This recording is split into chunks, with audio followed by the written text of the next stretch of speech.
वेगवेगळ्या प्रकारचे कार्यक्रम होत असतात. दरवर्षी आम्ही वेगवेगळ्या काही ना काही कार्यक्रमाच्या निमित्ताने तुमच्याकडे येतो, बरोबर.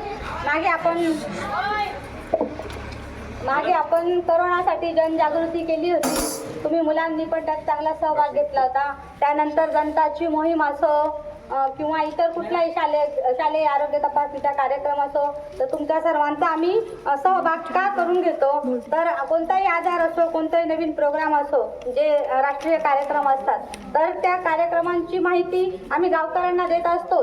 पण तुम्ही कसे सुशिक्षित आहात, मुलं जास्त उत्साही असतात. प्रत्येक मुला तुम्हाला जी माहिती मिळते ती आपल्या कुटुंबाला घरी जाऊन आपल्या आई वडिलांना किंवा बाबा वगैरे असतात त्यांना सांगू शकतात. म्हणून आम्ही ही माहिती तुम्हाला सांगत आहोत, जेणेकरून तुम्ही तुमच्या कुटुंबियांना ही माहिती द्यावी, हा उद्देश आहे. तर ही प्रतिज्ञा ही त्याचा भाग आहे. आपण टीबी अभियान आपलं चालू आहे सध्या. 100 डेजचं टीबी कॅम्पेन म्हणजे 100 दिवसांचे टीबी अभियान चालू आहे. ते 7 डिसेंबरला सुरू झाले आणि 23 मार्च पर्यंत आहे. तर या अंतर्गत आपल्या गावातले जास्तीत जास्त जे लोक आहेत, ज्यांना 15 दिवसापेक्षा जास्त खोकला आहे, ताप आहे किंवा इतर काही त्यांचे लक्षणं आहेत, जसे की वजन कमी होणे, ज्यांना डायबिटीज आहे, व शिवाय वयस्कर जे लोक आहेत 60 वर्षांवरचे, असे लोक संशयित रुग्ण म्हणून यामध्ये बरेचसे आढळतात. तर तुमच्या घरातले जे वयस्कर आजीबाबा आहेत किंवा तुमच्या घरात ओळखीचे आजूबाजूला कोणी असे व्यक्ती आहे ज्यांना खोकला येतोय फार दिवसापासून आणि उपचार घेऊनही बरं वाटत नाही आहे, तर त्या लोकांना तुम्ही सांगू शकता की तुम्ही ही तपासणी करून घ्या. पूर्वी आपल्याकडे ही गोष्ट जी आहे ती लोकांना म्हणजे या गोष्टीची लाज वाटायची की मला टीबी आहे, ही गोष्ट कोणाला कळायला नको, अशी आपल्याकडे याबद्दल संकोच होता. तर तो नाहीसा व्हावा म्हणून हे तुमच्या सर्वांपर्यंत पोहोचावं आणि तुम्ही पण तुमच्या आजूबाजूच्या लोकांपर्यंत ही गोष्ट पोचवावी म्हणून आपण आज हा कार्यक्रम घेत आहोत प्रतिज्ञेचा. तर तुम्ही सर्वांनी जागेवर उभं राहा प्रतिज्ञेसाठी. हात पुढे करा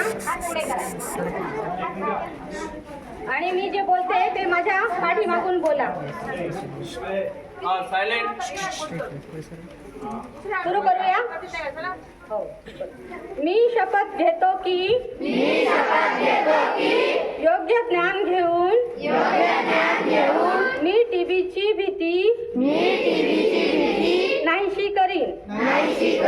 मी जागरूक राहीन आणि टीबीशी संबंधित भेदभाव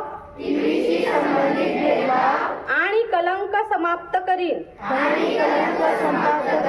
पूर्ण समर्पण भावनेने